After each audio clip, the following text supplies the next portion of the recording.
ఇక ప్రముఖ తమిళ నటుడు జయం రవి తన భార్యపై కీలక ఆరోపణలు చేశాడు. వీరిద్దరి మధ్య కొంతకాలంగా నడుస్తున్న విడాకుల వివాదం మరింత ముదిరింది. ఈ వ్యవహారం ప్రస్తుతం కోర్టు పరిధిలో ఉండగా ఒకరిపై ఒకరు తీవ్ర ఆరోపణలు చేసుకుంటున్నారు.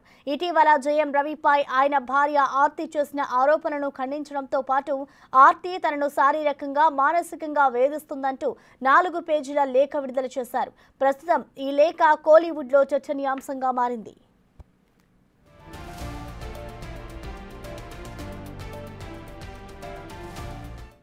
గతంలో జయం రవి తన భార్య ఆర్తితో విడిపోతున్నట్లు ప్రకటించిన విషయం తెలిసిందే.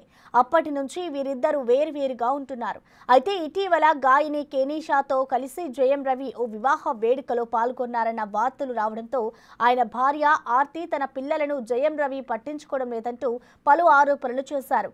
ఆర్తి ఆరోపణలపై జయం రవి తీవ్రంగా స్పందించారు.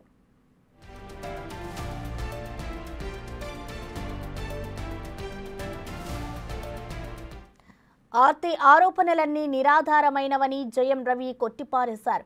గాయని కెనీషా ఎంతో మంచి వ్యక్తి, ఆమెకు గౌరవ మర్యాదలు దక్కాలన్నారు. అలాగే ఆర్తితో తన వైవాహిక జీవితం ఓ జైలులో ఉన్నట్లు గడిచేదని, ఇప్పుడు తన భార్యతో విడిపోవడంతో స్వేచ్ఛ వచ్చిందని జయం రవి తెలిపారు. తనను ఆర్తి శారీరకంగా, మానసికంగా, భావోద్వేగపరంగా, చివరికి ఆర్థికంగా కూడా తీవ్ర ఇబ్బందులకు గురిచేస్తుందన్నారు.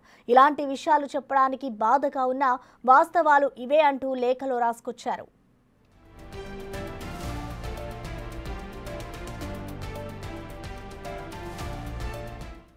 కనీసం తన సొంత తల్లిదండ్రులను కూడా కలుసుకునే అవకాశం లేకుండా ఆర్తి వేధించిందన్నారు.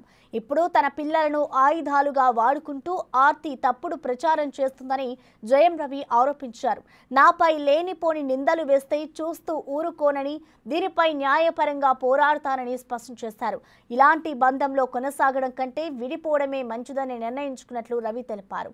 ఆర్తి ఇంటి నుంచి బయటకు వెళ్లేటప్పుడు మాజీ అని ముద్ర వేసుకుని వెళ్ళిందని, అది జీవితాంతం అలాగే ఉండిపోవాలని కోరుకుంటున్నట్లు తెలిపారు.